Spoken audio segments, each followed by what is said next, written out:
Buenos días todos y bienvenidos a esta edición especial de Five Live sobre servicios financieros digitales en América Latina. Me llamo Timoteo Ogden y soy el director general del Financial Access Initiative en NYU Wagner, un centro de investigación enfocado en cómo los servicios financieros pueden satisfacer mejor las necesidades y mejorar la vida de los hogares pobres de todo el mundo. Este Five Live especial es parte de nuestra comunidad de aprendizaje sobre la seguridad financiera de los hogares y cuenta con el apoyo del Fondo Mastercard Impact en colaboración con el Centro de Crecimiento Inclusivo de Mastercard. Conmigo hoy está un grupo de expertos en la inclusión financiera en América Latina. Gabriela Zapata, consultora de inclusión financiera y salud financiera, que va a estar nuestra moderadora. Quique del Valle, vicepresidente senior de Alianzas Digitales de Mastercard.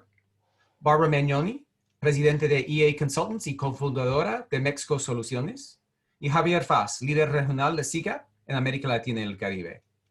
Se puede encontrar bios de todos en nuestra página web. Para empezar, necesito decirles que nací en Perú y crecí en Colombia, pero no he hablado español regularmente por más de 30 años. Tal vez suene como si pudiera dirigir este seminario, pero en realidad me faltan las palabras demasiado. Puedo entender, pero necesito hablar en inglés muchas veces. Entonces voy a presentar nuestra discusión en español y Gabriela la va a manejar desde allí. Y a mis invitados pido que me ayuden a traducir si lo necesito. Para empezar, en algunos aspectos, América Latina es la frontera financiera digital olvidada. La mayor parte de la atención global se ha centrado en la África Oriental y en el sur de Asia o en China y los Estados Unidos.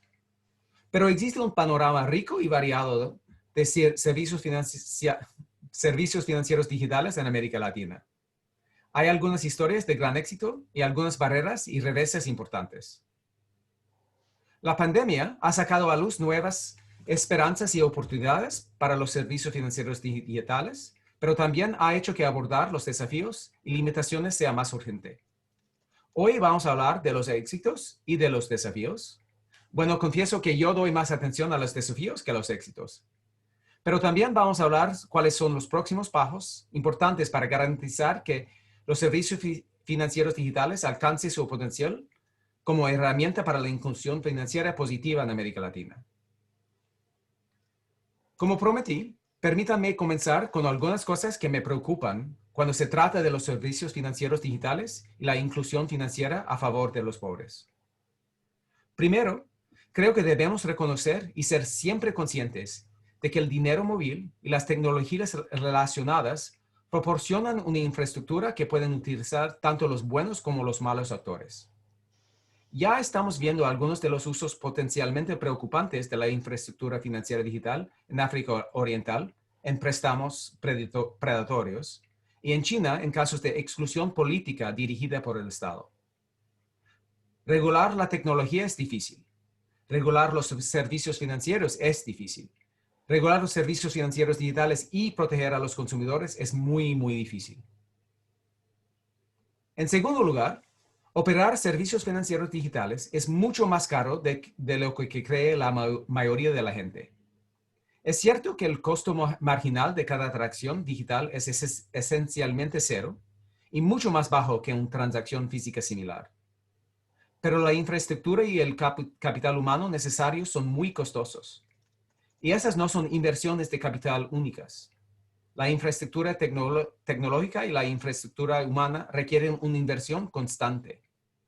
Me preocupa que las instituciones tradicionales que favorecen a los pobres se vean atrapadas entre la espada y la pared, ya que pierden clientes a las fintech, pero no tienen la capital humana ni la capacidad para invertir en servicios digitales y competir con los fintechs.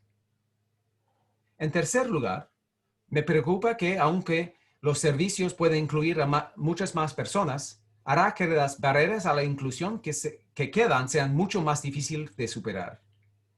¿Cómo llegamos a los analfabetos o innumerables? ¿Cómo nos aseguramos de que la discriminación hacia las mujeres no está arraigada en sistemas ocultos? ¿Cómo protegemos a los pobres de los poderosos cuando, con solo tocar un interruptor, se elimina su capacidad para realizar transacciones? Con eso, Permítame entregar nuestro seminario web a Gabriela Zapata, nuestra moderadora, durante el resto de la sesión. Ella nos orientará mientras hablamos de las buenas noticias y otras preocupaciones del sistema servicios de financieros digitales. Gabriela. Muchas gracias, Tim, y buenos días a todos. Antes de iniciar, quiero recordarles que en el transcurso de la conversación pueden enviarnos sus preguntas a través del chat o del Q&A que están abajo de sus pantallas. También decirles que si quieren compartir ligas a algún material relevante como reportes, artículos o blogs, también lo hagan en el chat, ya que después vamos a compartir todos estos materiales junto con la grabación del webinar en la página del Financial Access Initiative que vamos a poner en el chat. Si quedan preguntas importantes sin responder al final de la sesión, las vamos a retomar en un blog posterior para que no se queden sin respuesta. Y si no se han suscrito al boletín semanal del FIVE, cuyo autor es el mismísimo Tim Ogden, háganlo porque tiene excelentes contenidos y es muy entretenida la lectura. También vamos a poner ese link en el chat. Y bueno, pues sin más preámbulo, entremos en materia. Kiki, Javier y Bárbara, quisiera que comencemos hablando tanto de los aspectos positivos como de las preocupaciones que mencionaba Tim, que existen en torno a los servicios financieros digitales en América Latina. ¿Cuáles son las historias que ustedes consideran que el público debe conocer, tanto buenas como malas? Kiki. Hola, Gabriela. Y primero que nada, muchísimas gracias por la invitación. Si me permiten, comienzo level setting explicando cómo en Mastercard creemos que el crecimiento inclusivo es el avance del crecimiento económico, equitativo y sostenible, donde las recompensas benefician a todos.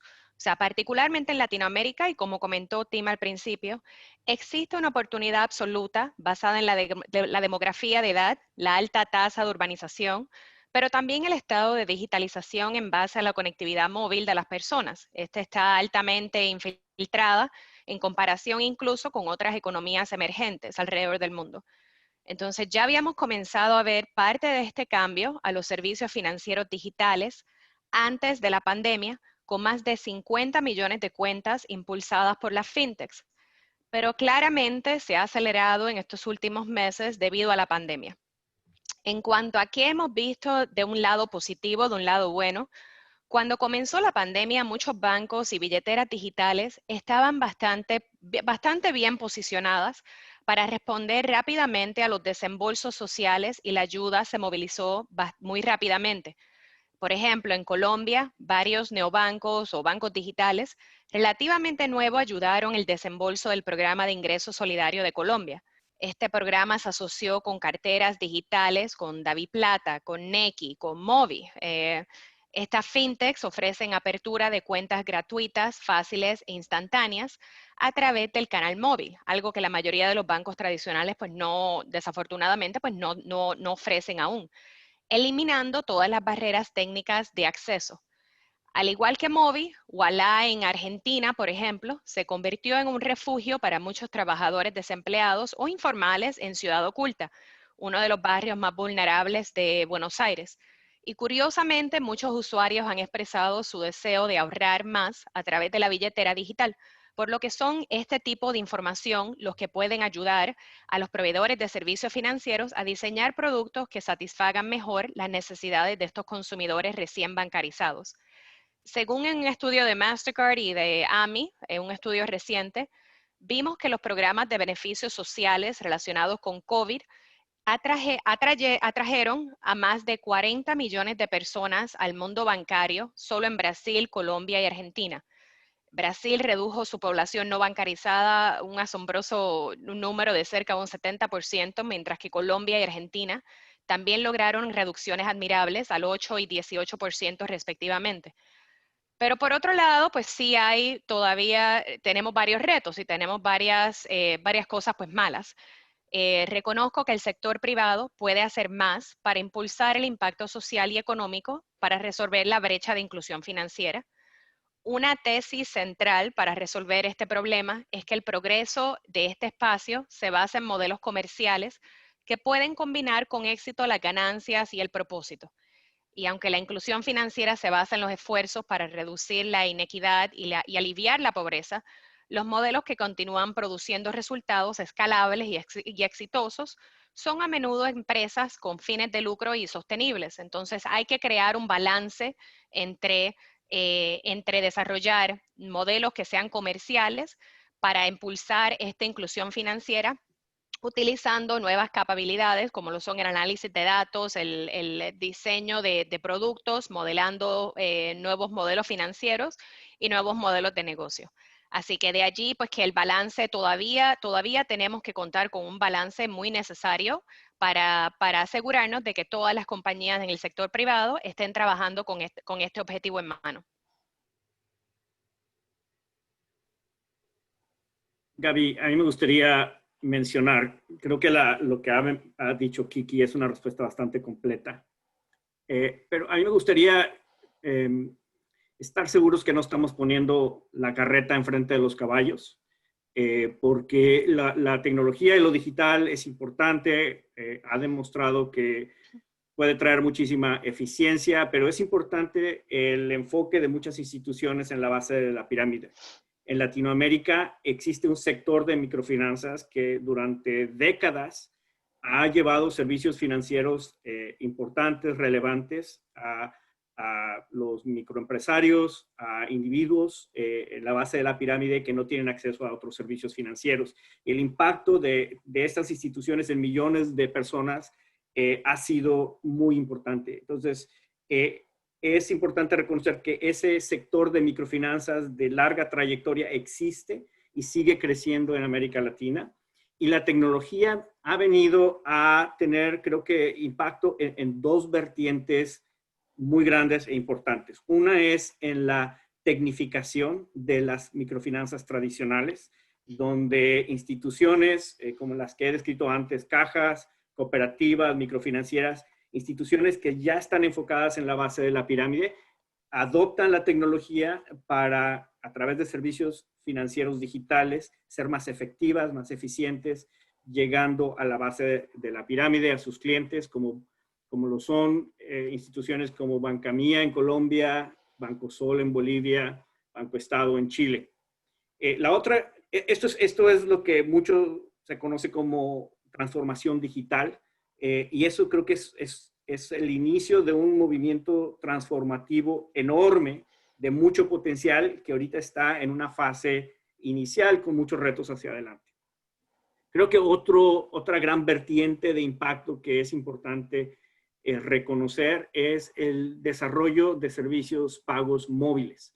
Estos servicios pagos móviles son ofrecidos por terceros, por entidades no bancarias, y facilitan que haya medios de intercambio de dinero entre personas a bajo costo, de una manera práctica, y eso crea una plataforma, como decía Kiki anteriormente, que permite a otros proveedores de servicios financieros llegar a esos segmentos que de otra manera no podrían hacerlo. Esa oferta de servicios financieros móviles, de pagos móviles, es importante que se convierta en una plataforma para otros servicios. Y ese proceso todavía falta mucho, creo, para que ocurra, pero en sí, el que existan estos servicios como DaviPlata en Colombia, como Tigo Money en Centroamérica y otros servicios en Perú, son cosas importantes que se están dando. Quizás como para complementar a Gaby con unas historias de ejemplos que cruzan un poquito estos dos mundos entre las microfinanzas y las finanzas digitales.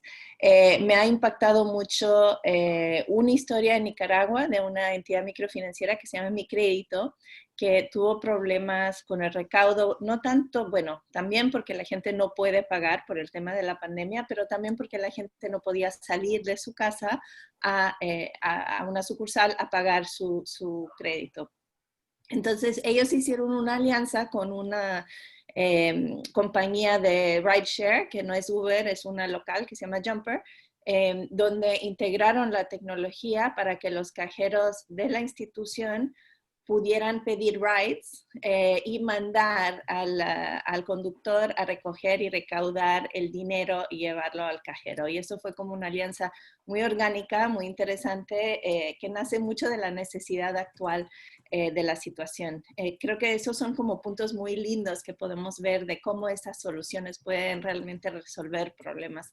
También estuve trabajando este año en Colombia con una microfinanciera que se asoció con una aseguradora para ofrecer seguros paramétricos climáticos para sus agricultores, la cartera de agricultores. Claro, llega la pandemia, pero aún sin la pandemia ya habíamos diseñado algo donde el onboarding era un proceso 100% digital y muy integrado en el back office de crédito, para que no fuera necesaria necesariamente la visita física y se pudieran usar diferentes canales para hacer ese onboarding. Eso ha logrado que han vendido 20,000 pólizas en un mes, cosa que una microfinanciera con solo su fuerza de ventas física no hubiera logrado hacer, ¿no? Para mí son como las joyas de estos cuentos.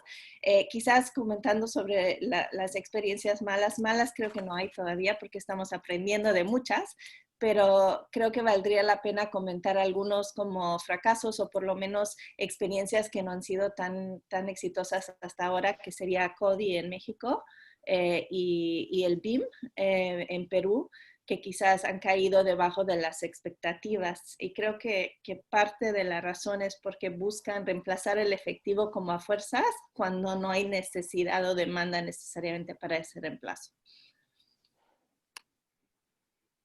Claro, y aquí una pregunta de seguimiento a lo que hacían referencia ustedes, pero principalmente Javier.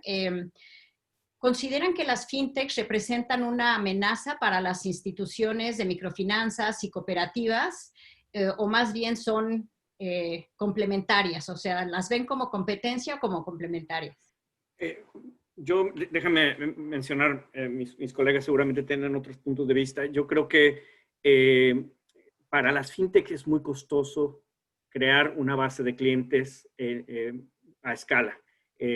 Cuando ya existen instituciones financieras que ya tienen a los clientes. Creo que hay mucho más valor en la complementariedad. Existen incentivos de modelo de negocio para fintechs de buscar canales existentes y complementariedad, que yo creo que siempre hay una amenaza de disrupción, de canibalización, pero en general hay mucho más oportunidades de complementariedad. Sí, Gaby, yo he estado pensando en una nueva terminología que es microalianzas. En vez de microcrédito, micro esto, micro lo otro, ya estamos como cambiándonos a una dirección nueva de inclusión que veo que depende demasiado de alianzas para que pueda tener éxito, ¿no? Entonces, como esas microalianzas te permiten un acercamiento mucho más empático también con el cliente final, porque creas alianzas con personas o instituciones o procesos mucho más cercanos al cliente final. Entonces, complementa muy bien con la fintech en ese sentido. Correcto. Sí, ¿Sí? y para completar lo que estaba diciendo Bárbara, o sea, porque me encanta el tema de alianzas. Claramente estamos viendo una ola de fintechs moviéndose en toda la región. O sea, estamos todos buscando captar este nuevo segmento de clientes no bancarizados anteriormente. Entonces, cuando hay cerca de 1,700 fintech en la región, que es el número que tenemos hoy en día, mitad de ellas enfocadas en pagos, pero también enfocadas en el financiamiento de préstamos, en crowdfunding, en otras áreas. O sea, las fintechs hoy en día, como están operando, son o de manera o independientemente buscando su propio éxito o proporcionando su tecnología e infraestructura a los bancos tradicionales. Entonces, hay tremenda oportunidad que estamos viendo y movimientos que estamos viendo hoy en día, donde las fintechs lo que están ayudando es en la transformación digital que Javier estaba mencionando anteriormente. Sabemos que el mayor desafío para las fintechs no solamente es en la escala, o sea, aparte del problema que ellas tienen en ganar esa escala, en ganar esa base de clientes y competir directamente con los bancos, es la falta de confianza del consumidor. la falta de confianza, así como el conocimiento del entorno regulatorio, por lo que muchos han buscado este tipo de asociaciones que presten su tecnología y prestan su agilidad a grandes empresas para completar sus estrategias digitales. Pero ha habido un progreso tremendo en estos últimos años. Cada vez vemos surgir este tipo de asociación que solo beneficia al consumidor al final del día, al trabajador autónomo, a las micro y pequeñas empresas, ya que las fintech desafiarán la forma en que los bancos operan día a día. La oportunidad se encuentra en la habilidad de ellas mejorar el onboarding, como estaba mencionando Bárbara, en crear nuevas herramientas de decisiones crediticias, el uso de inteligencia artificial para brindar soluciones personalizadas a los consumidores o hasta elaborar nuevas ofertas de valor adaptadas a ellos. Entonces, en general, debemos asegurarnos de que el ecosistema sea apto, que promueva la competencia, la innovación, pero también que fomente la cooperación entre estas empresas para garantizar que se puedan crear modelos comerciales sostenibles en todos los segmentos de la población. Así que hay que mirarlo no solamente desde el punto de vista de estas instituciones trabajar de forma autónoma, sino también cómo trabajan con otros jugadores que ya participan en el ecosistema y que tienen otras ventajas también. Gaby, quisiera nada más introducir un tema que tiene que ver con la modularización de los servicios financieros. Algo que estamos viendo en muchos países es, así como en el desarrollo de software, existen muchos módulos que los utilizas como si fueran Legos para rápidamente construir un sistema diferente. Igualmente en servicios financieros vemos que las APIs facilitan la integración de distintas organizaciones, facilitan las alianzas y facilitan crear nuevas propuestas de valor combinando las ofertas. Esto tiene que ver con más que competir todos al frente peleándose por el cliente, hay muchas más oportunidades de esas combinaciones y recombinaciones como modularización. Claro. Sí, y tal vez, perdón, para complementar, creo que esta idea también nos va a ayudar a llegar a un 2.0, a una siguiente fase donde ya no son productos tan masificados y tan genéricos, sino pueden ser más segmentados y más específicos para diferentes tipos de clientes, segmentos, canales, ¿no? Y eso también es como un desarrollo un poquito más sofisticado de lo que se está haciendo ahora. Sí, pues sí le vemos a este sector fintech un gran potencial solucionador, ¿no? De este problema de exclusión que aún tenemos en la mayoría de los países en América Latina. Pero ¿cómo considerarían ustedes que podríamos asegurar que emerja este sector fintech, pero con una agenda pro base de la pirámide, con modelos de negocios sostenibles? O sea, ¿qué se requiere para que eso suceda? Javier, tú has trabajado bastante este tema de modelos de negocio. ¿Qué nos podrías decir al respecto? Yo creo que todos estamos tenemos muchas expectativas del impacto que pueden tener las fintechs y creo que hace sentido. Mucha de la expectativa, vemos que las fintechs pueden reducir el costo de servicios financieros, pueden incrementar la accesibilidad, facilitar un mejor fit a las necesidades del cliente, mejorar la experiencia. Hay muchas barreras que las fintechs con sus innovaciones pueden reducir, pero también no hay que crear expectativas que no podemos necesariamente fundar, porque las fintechs no son compañías que surgen para ir a la base de la pirámide y resolver la pobreza o reducir la pobreza o hacer inclusión financiera. Las fintechs son startups cuyo principal objetivo es crear un negocio sostenible. Y entonces los ingresos y la escalabilidad está en el top de la agenda en la mayoría de los casos. Entonces, y es capital privado. Entonces, el hecho de tener capital privado implica que ese capital está esperando cierto nivel de retorno. Entonces, no pongamos demasiadas expectativas que a mi parecer son infundadas respecto a cómo las fintechs van a resolver nuestro problema de inclusión. Sí van a generar disrupciones y sí van a generar eficiencias que son buenas para todos. Y esos beneficios llegan a la base de la pirámide y es importante impulsar ese tipo de beneficios y ese tipo de innovación. En el margen habrá algunas fintechs que sí están enfocadas genuinamente en la base de la pirámide, pero también hay que tener las expectativas plantadas como son y reconocer capital privado, innovación, tiene prioridades de escalabilidad, de retornos. Sí, yo estoy de acuerdo y me preocupa mucho. Creo que en la pandemia lo hemos observado en México con la empresa que tenemos allá muy concretamente, que algunas entidades financieras digitales que quizás querían abordar varios mercados, ¿no? Tanto quizás una clase media urbana más tecnológica como una menos incluida. Se están enfocando en lo más fácil, lo más escalable, lo más rápido en ese momento porque hay menos dinero, hay menos inversión, hay más incertidumbre. Y hay una presión de retornos bastante alta, y no solo de retornos, sino que estas fintechs requieren un funding constante, ¿no? Requieren como varias rondas de capitalización constante, entonces tiene que mostrar progreso y números con regularidad para poder lograr una siguiente ronda de fondeo y seguir creciendo. Y eso sí crea como un poco de tensión el objetivo de inclusión. Ya lo creaba antes de la pandemia, creo que ahora más, y el objetivo de retornos. Sí, en cuanto a las barreras, yo pienso que si me enfoco principalmente en dos, porque estoy completamente de acuerdo con Bárbara y con Javier en cuál es la función de las fintechs. O sea, al final del día también tienen que tener un modelo sostenible de negocio. Entonces es muy difícil para esas fintechs enfocarse solamente en la base de la pirámide sin pensar en cómo llevan a ese usage, al uso de esos productos y también al diseño de esos productos, que es allí donde pueden traer esa innovación. Entonces, desde el punto de vista de uso, el uso sigue siendo un problema que existe no solamente en Latinoamérica, existe a nivel global.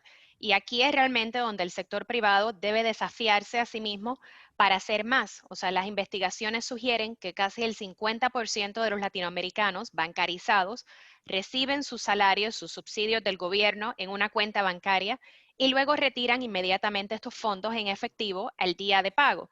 O sea, ese no es el comportamiento que estamos mirando, que queremos desarrollar en estos consumidores. Tiene que haber beneficios tangibles, reales, para que los consumidores aprovechen las soluciones digitales, no solo para acceder a esos fondos, sino también para mejorar su vida cotidiana, lo que me lleva al segundo punto, que es cómo diseñamos un producto que sea un producto que traiga este valor a los consumidores. Hay un análisis de Stanford y de Mastercard Center for Inclusive Growth que reveló que adoptar herramientas de pagos digitales no se debe a la falta de acceso a la información o de la ausencia de una solución accesible o al bajo nivel de digitalización de la educación. Más bien, lo que tenemos que enfocarnos es en crear ecosistemas, en crear una percepción acerca del producto. Lo que está claro es que vamos a tener éxito en expandir la inclusión financiera y aumentar el uso y el impacto si logramos resolver por las necesidades que los consumidores tienen en su día a día. Entonces, cuando miramos este tipo de segmento, ya sea el segmento específico, tenemos que entender realmente cuáles son las necesidades de los consumidores para allí poder desarrollar ecosistemas que sean más completos, que no promuevan solamente el acceso al capital, sino promuevan también el uso de distintas soluciones para los consumidores. Pues eso, justo eso nos lleva a hablar de cuáles consideran ustedes esas principales barreras. Como dices, bueno, quizás no es el acceso, pero para algunos sí hay algunas barreras de acceso, pero también a la adopción y al uso de los servicios financieros digitales. ¿Estas barreras consideran ustedes que son comunes a la mayoría de los países en América Latina o algunos en particular? Digo, una barrera que mencionaste, Kiki, es precisamente quizás la falta de adecuación o de relevancia de estos productos a la población o inclusive su asequibilidad, ¿no? O sea, algunos son demasiado caros para poder acceder a ellos, pero ¿cuáles considerarían ustedes que son esas principales barreras al acceso a la adopción y al uso de servicios financieros digitales? Gaby, tal vez yo puedo empezar con un ejemplo de un journey, que podría ser un journey típico de nuestros clientes en México. Cuando nos acercamos a ellos, generalmente es físico, un acercamiento físico, pero también puede ser telefónico. Y ya, digamos, tenemos resuelto la parte de información, porque llegamos con información, entonces como que ya probemos esa información, y quizás de producto, porque hay una preselección buscando productos más o menos adecuados para el segmento. Entonces llegamos a una tienda, por ejemplo, y encontramos que si bien hay conectividad en la zona, cuando uno va muy atrás en la tienda, posiblemente ya baje la conectividad o la persona ya no tiene data en su teléfono, ¿no? Entonces tenemos que romper esa barrera, que es la primera, quizás compartiendo data o moviéndonos físicamente a otro lugar. Llegamos allá y le ofrecemos una aplicación o algún tipo de solución. El teléfono que tienen, si bien es un smartphone, está lleno, la memoria ya está llena de fotos y videos y historias y cosas. Entonces, enseñarle a bajar un poquito esa memoria sin perder las fotos del sobrino y el nieto, para poder ya hacer espacio y subir una nueva aplicación. Hacemos eso, subimos a la app y pide una verificación típicamente a través de un correo electrónico. La persona ya no recuerda su correo electrónico o su contraseña. Entonces, recuperar la contraseña, recuperar el correo electrónico, construir otro correo electrónico si no se puede, para de una vez ya tener el app. Imagínate que sea una billetera móvil. Perfecto, no tengo cuenta bancaria. ¿Dónde deposito? ¿Cómo deposito aquí? Hay que ir a un lugar, ¿no? A depositar. Ese es un traslado adicional que se tiene que exigir y pedir, porque la alternativa es recibir pagos electrónicos, pero sus clientes quizás no están usando pagos electrónicos. Entonces, hasta que llegue alguien con una tarjeta para depositarte, puede pasar mucho tiempo, ¿no? Entonces, ya, para el cash-in tienes que ir a algún lugar. Nos vamos y está también esa parte del uso, ¿no? Ok, perfecto, estás todos instalados, hiciste tu depósito y todo.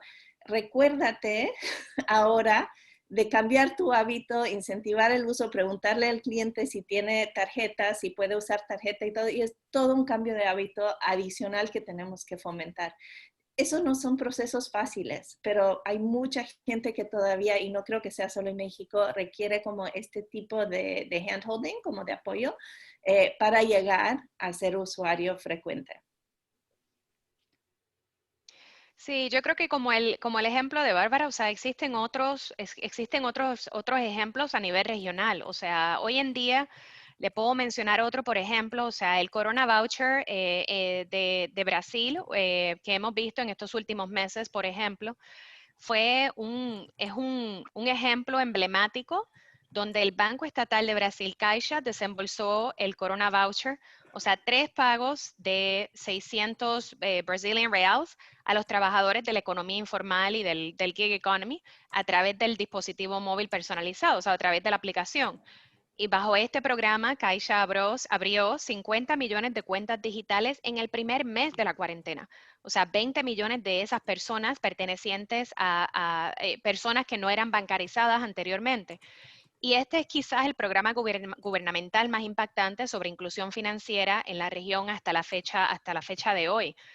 Pero la forma en que el Corona Voucher fue estructurada es quizás lo que nos da esperanza de que podemos llevar el cambio al comportamiento de los consumidores adecuados una vez podamos proveerles servicios financieros digitales a estas personas. O sea, la aplicación que se desarrolló, que Caixa desarrolló, permite que el usuario no solamente accesara esos fondos, sino que transfiriera esos fondos a otras cuentas en Caixa o en otros bancos, facilitaba el pago de boleto bancario, facilitaba pago de servicios públicos, de recargas móviles, por ejemplo, o hasta una tarjeta digital, una tarjeta de débito virtual para compras en línea. O sea que el consumidor, a pesar de que el consumidor comenzó a retirar el efectivo en cajeros automáticos en ese primer mes, o sea, simplemente buscaban el acceso, a medida de que estos meses han pasado, lo que hemos visto es que el comportamiento ha cambiado. Hoy en día, la mayoría de los consumidores mantienen esos fondos dentro de su cuenta y lo utilizan para poder pagar su día a día, sus servicios públicos, como también para realizar sus compras. Entonces, el length, o sea, el longevity que hemos vivido a través de esta pandemia, pero también la creación de este ecosistema completo permite a los usuarios no solamente ingresar su efectivo, sino también administrar diferentes casos de uso para que el desembolso realmente se convierta en uno que sea beneficioso para los consumidores. O sea, que no facilita que los consumidores no tengan que retirar esos fondos de manera inmediata, sino le da una razón para que esos consumidores puedan mantener esos fondos y usarlos en su vida diaria. De ahí es que podemos lograr este cambio de comportamiento, que es lo más difícil que nosotros tenemos que hacer con los consumidores para realmente llevarlos a un uso completo de los servicios y un beneficio de los servicios financieros. Sí, correcto. Correcto. ¿Quieres comentar algo, Javier? Sí, yo quisiera decir que creo no es muy distinto de lo que han dicho mis colegas. Creo que si cuando hablamos de servicios financieros digitales, nos estamos imaginando una gama completa de servicios financieros que la gente necesita. Una de las grandes barreras para poder tener acceso a los servicios que uno necesita es la facilidad de mover dinero sin costo o a muy bajo costo y sin fricciones en el territorio nacional. La ausencia de mecanismos efectivos de poder intercambiar, de hacer transacciones, pagos en comercios, la ausencia de una plataforma de pagos abierta que los demás oferentes del sistema financiero puedan apalancar, creo que esa es la principal, es una de las grandes barreras que existen en la mayoría de los mercados. En la ausencia de eso, cualquier organización que quiera, por más adoptar tecnología, que quiera llegar a la base de la pirámide, tiene que invertir demasiado en los canales. Entonces, un canal abierto, un canal accesible de bajo costo, que llegue a todos, sería un gran escalón para que ocurra esto. ¿Y en qué medida consideran que es una barrera que gran parte del dinero en muchos países de este continente no nazca de forma digital? Si bien aún cuando nace de forma digital, ya decían algunos de ustedes que ese dinero se saca luego del cajero automático, aunque Kiki nos acaba de mencionar este otro ejemplo en donde qué es lo que se tiene que hacer para que el dinero permanezca en ese ecosistema digital. Eso, ¿en qué medida, o sea, lo han visto que funciona, que no funciona? ¿Qué debe de suceder si una vez que el dinero nace digital para que se quede en digital? ¿Y qué papel, por ejemplo, Javier, tú que quizás, bueno, y también tú, Bárbara, que están familiarizados con el CODI aquí en México? ¿Qué es lo que impide que se genere una atracción alrededor de esas plataformas? Gaby, yo voy a mencionar algo muy breve. Creo que la gran pregunta es este tema de la fricción que existe entre la economía formal y la economía informal. Una gran parte de la población opera al día con efectivo fuera de los servicios formales o fuera de la economía formal. Y donde existe esa interfase, donde existen flujos que se generan en la economía formal de manera digital y fluyen hacia el resto de la economía, son flujos de un solo lado. Vaya, si ponemos el lente solamente en las transacciones, es difícil encontrar la solución. Creo que es importante tener una visión más amplia de cuáles son los incentivos para formalizar esa economía que se mantiene informal. Cosas más macro como impuestos, facilidad de ser formal, incentivos, beneficios, etc. Súper de acuerdo, y creo que la pregunta de cómo lo hacemos implica que debiéramos hacerlo y que tiene un sentido para el cliente final. Hasta que realmente haya ese sentido y se perciba, se entienda, somos nosotros como que estamos empujando hacia abajo algo que no tiene una demanda natural, ¿no? En parte por el ecosistema en el cual transaccionan, donde casi todos los pagos que hacen son en efectivo. Entonces, ¿para qué agregar un paso a mi día a día? Por eso que quizás esto de las microalianzas me alenta un poco en pensar que no son solo alianzas grandes con Amazon, ok, perfecto, pero no todos están en Amazon todos los días, ¿no? Hay gente que está viviendo el día a día y compra comida en el mercado y paga sus útiles escolares como en el día que los necesita y alguna cuota en la escuela, pero todo está como muy, muy contado y esas grandes alianzas quizás no les abarque. Gabriela, ¿Sí? if you could help me on the translation of this, I would add, I think we need to have realistic goals of Tenemos que tener metas realistas where we can get to if we think about in the places where digital has penetrated the most in Kenya and Bangladesh. a las que podemos llegar, como en lugares donde los servicios digitales han penetrado bastante, como Kenia y Bangladesh. Still 90% of transactions are in cash. El 90% de las transacciones siguen siendo en efectivo. In the United States, and perhaps Kiki knows this better than anybody, after 50 years Que of conoce muy bien, cards, después de 50 años de tarjetas, still 50-60% of transactions in the United States are in cash. el 50 o 60% de las transacciones en Estados Unidos son en efectivo. And so we can't have we can't start with the belief that success No is podemos a number comenzar that we've never achieved anywhere in the world.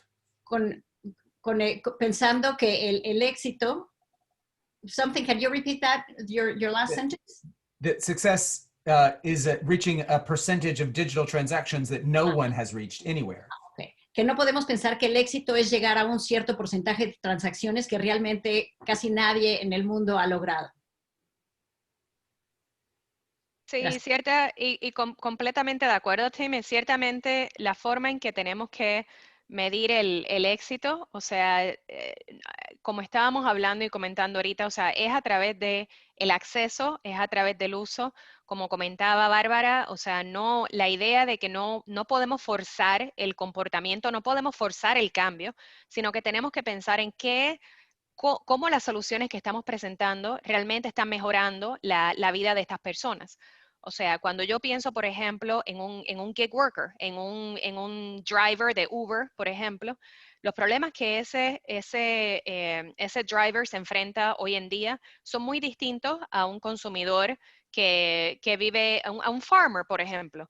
Entonces, tenemos que ver exactamente cuáles son las soluciones que podemos, cómo presentamos estas soluciones, cuáles son las soluciones que son necesarias para estos consumidores y también cómo creamos un progreso donde ellos vean el valor agregado, no de corto plazo, no de manera de corto plazo, sino de largo plazo, en ellos ser participantes activos del mundo financiero. Entonces, es de ahí que tenemos que realmente pensar en esto como una inversión que estamos haciendo hoy en día, pero para un futuro distante. O sea, ninguna de estos esfuerzos que estamos haciendo son esfuerzos que son de corto plazo, son esfuerzos que realmente tenemos que hacer comprometidos a un impacto de largo plazo. Sí, y un impacto medible a final de cuentas, porque De también acuerdo. solamente medir el acceso, la adquisición de un producto o inclusive su frecuencia de uso, no necesariamente te dice qué beneficio está teniendo para esa persona o para ese hogar. Entonces, esto es llevar esa medición de impacto positivo todavía más lejos para entender qué relevancia está teniendo esta oferta digital o no digital en las vidas financieras de los hogares, si están siendo más resilientes, si están logrando mayores oportunidades, etcétera, ¿no? Y eso es algo a donde no hemos llegado todos todavía a tener esa misma conversación. Y donde también la segmentación es muy importante porque puede ser que haya un segmento de la población que solo con darle conveniencia les resolviste un problema muy válido, muy importante y ya está, ya lo resolviste. Pero hay otros segmentos que tienen otros problemas, ¿no? Totalmente. Y si vemos, o sea, los servicios financieros digitales, también vemos que pueden tanto profundizar como reducir la desigualdad. ¿Cómo verían ustedes que podemos garantizar que no generen mayor desigualdad de la que ya tenemos ahora y que seguramente se va a ver magnificada con el COVID. ¿Cómo consideran ustedes que podemos garantizar que estos servicios financieros digitales no generen una mayor desigualdad?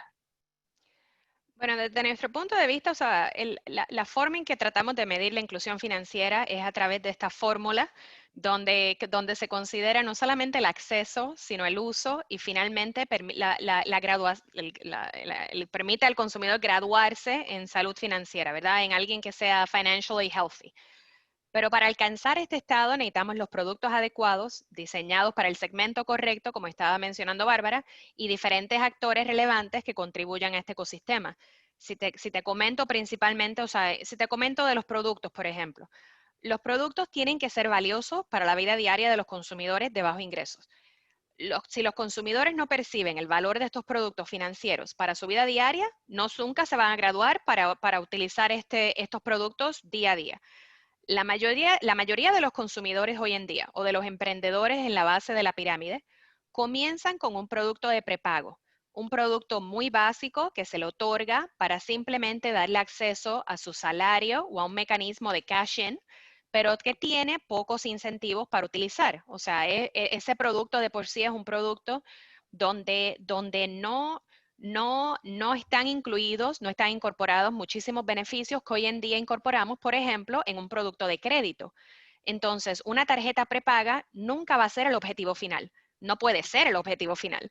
Es simplemente la fundación o la base para seguir accediendo a otros productos adicionales como créditos, como seguros, que potencialmente podrían aumentar su seguridad o estabilidad financiera. Por tanto, tenemos que crear distintas situaciones en las cuales, a medida de que el consumidor entra ya en el ecosistema formal con algún producto, eso nos sirva como un escalón para otros productos financieros, otros beneficios que podemos también traerle a estos consumidores. Y eso es solamente un ejemplo, pero desde el punto de vista de producto es muy importante. Yo creo que si estamos pensando en todos los beneficios que trae las finanzas digitales a los usuarios digitales, creo que hay una discusión fundamental en inglés es el digital divide, ¿no? Se quedan fuera de esos beneficios todos los que no tienen acceso a un smartphone, los que no pueden pagar una línea de internet, de datos, que están fuera de la cobertura de las compañías de teléfonos. Creo que hay ciertas barreras fundamentales que crean una brecha simplemente por acceso a esos servicios. Kiki hablaba de la necesidad de que esos servicios financieros sean tangibles, que creen valor. Creo que también existe esta otra barrera que es simplemente el acceso básico. Yo creo que un área de posible experimentación, porque estamos hablando de por lo menos un 20 o 30% de población en casi todos los países de Latinoamérica, por lo menos, está realmente de manera efectiva fuera del alcance digital. Entonces, es un problema serio. Una de las áreas que se puede explorar podría ser los pagos sociales que están impulsados por muchos gobiernos en Latinoamérica, llegan precisamente a la base de la pirámide y normalmente corren con un costo enorme de administrar porque requieren mucho contacto físico, más allá de la transferencia de dinero, de mucho contacto físico para registrar ciertas condiciones y mantener el contacto con el cliente final. Yo me pregunto si ese canal que se está creando directamente a la base de la pirámide no es una oportunidad para digitalizar esas personas, para facilitarles el acceso a un smartphone, a internet, proveer educación sobre derechos financieros, sobre protección al consumidor, sobre uso de datos, etcétera. Quizás es algo que se podría explorar que facilite que todos seamos ciudadanos digitales, que ese no sea un punto de partida que genere de entrada una brecha entre los que tienen más y los que tienen menos. Sí, a mí me parece interesante porque nosotros lo que hemos percibido es que no es tanto una falta de equipo o falta de conectividad en muchos casos, no todos, que sea la barrera, sino la alfabetización digital. Yo sé usar mi Facebook, yo sé usar mi WhatsApp, pero no me siento suficientemente cómoda con todas las funcionalidades, con toda la interacción digital que hay como para tomar esa medida. Y eso lo hemos percibido más en las mujeres. Hicimos una encuesta durante marzo y abril a un grupo de clientes que llevábamos. Todos eran personas con un negocio. Y les preguntamos si les interesara conocer más sobre herramientas digitales y cuál tipo de conocimiento quisieran. Y fue interesante porque tuvimos el 89% de los hombres que dijeron que sí les interesaba y solo el 69% de las mujeres. Y eso fue como un poquito contradictorio a lo que pensábamos, pero cuando preguntábamos qué te interesa saber o conocer, las mujeres pedían cosas más básicas, usar, por ejemplo, Facebook para mi negocio o abrir una cuenta de correo electrónico, mientras los hombres ya estaban un poquito más avanzados y querían lectores de tarjeta o un crédito digital. O sea, ya como que estaban, no todos, pero había más hombres en la parte más sofisticada. Entonces, como todo ese proceso de alfabetización y de graduación que comenta también Kiki es muy importante. Y también, si puedo añadir ¿Sí? algo que dice Javier muchas veces, que la cosa más importante es que hacen los investors. If the investors invest in firms that care and measure inclusion, then we'll get inclusion. Si los And if they invest in inversionistas firms that don't, then we won't. que se enfocan en promover la inclusión, entonces vamos a tener inclusión, pero si invierten en compañías que no, pues entonces no la tendremos. Sí, correcto. Correcto, Tim. Y ya se nos está un poquito acabando el tiempo, pero si de manera muy rápida pudiéramos tocar, si alguno de ustedes conoce, si hay algún país en América Latina en donde la regulación sea más propicia que en otros países para que las fintechs tengan modelos de negocio, puedan desarrollar modelos de negocio que les permitan llegar a la base de la pirámide. ¿Alguno de ustedes conoce algún lugar?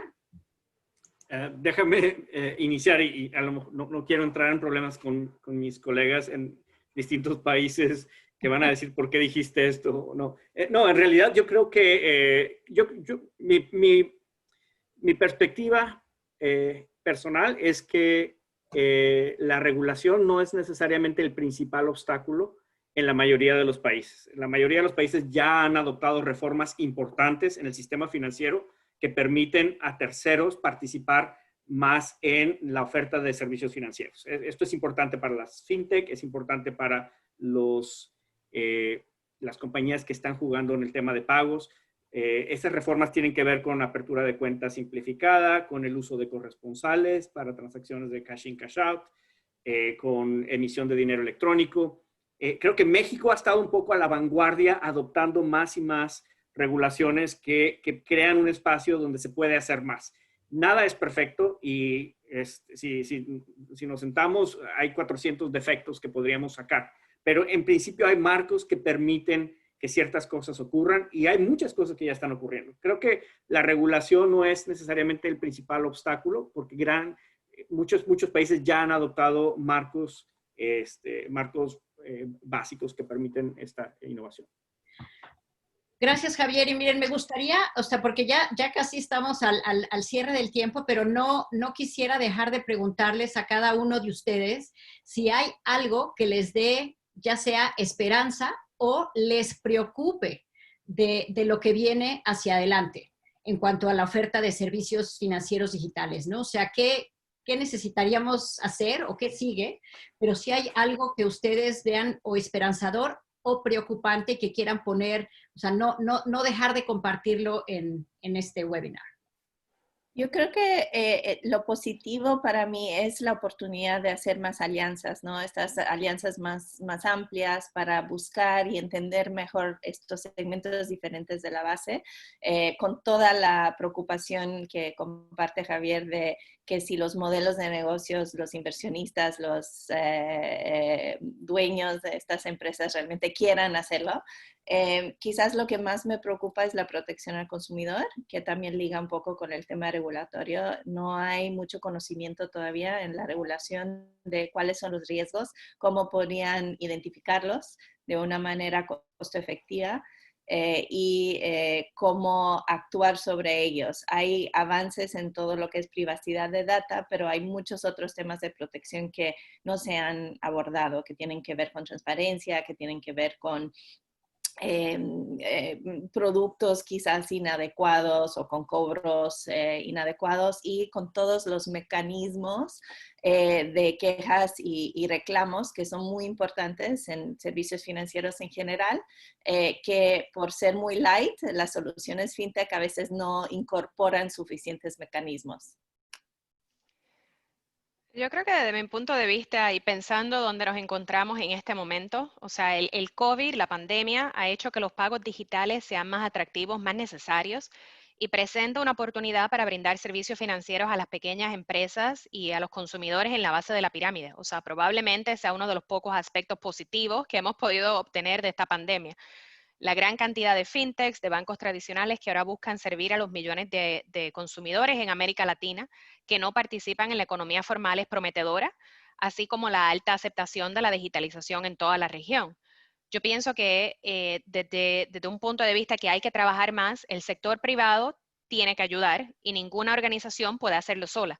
O sea, es por esa razón que organizaciones como la nuestra buscan asociaciones más allá de lo que tradicionalmente pensamos en pagos para construir ecosistemas que resuelvan problemas de la vida real en beneficio de los consumidores. O sea, allí pensando en lo que Bárbara está mencionando, de la creación de alianzas es algo que es sumamente necesario para que podamos conjuntamente resolver cerrar esta brecha de la inclusión financiera que tenemos hoy en día en América Latina.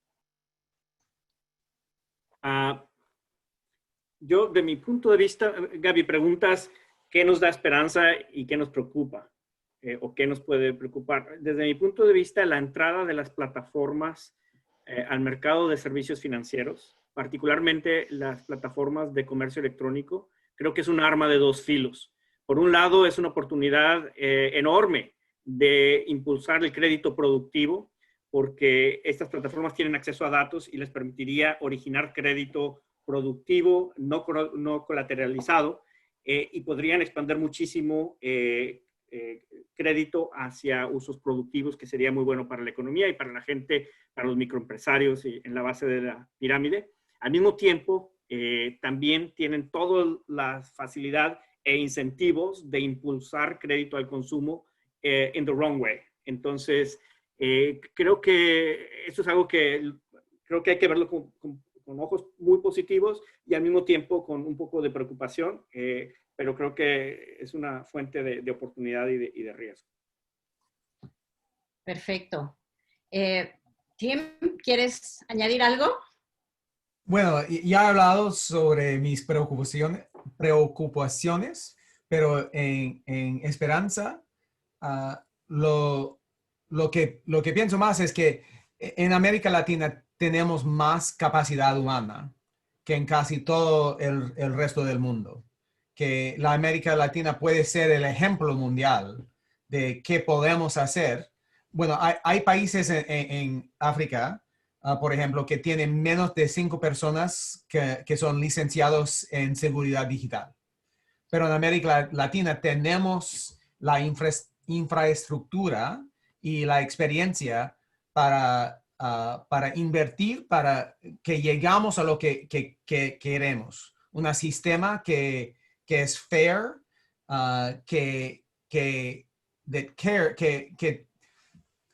ayúdame, that cares about the poor. Que tenemos un sistema justo y que se preocupa por las personas de escasos recursos. Y creo que América Latina tiene más posibilidades de ser ese ejemplo que otro partes del mundo. Pues esperemos que así lo sea. Por mi parte, pues les agradezco a todos su participación, Bárbara, Kiki, Javier y por supuesto Tim, nuestro host, y todos ustedes que asistieron, se tomaron el tiempo para estar aquí con nosotros. Muchas gracias y hasta el próximo webinar. Bueno, y gracias a usted, Gabriela, por manejarnos. Para recordar, vamos a poner la grabación en la página web de financialaccess.org y vamos a intentar de responder a las otras preguntas que hay muchas preguntas que tenemos y vamos a recordarlos y intentamos de poner respuestas de eso también en la página web. Gracias a todos. Gracias. Hasta luego. Gracias. Bye. Bye.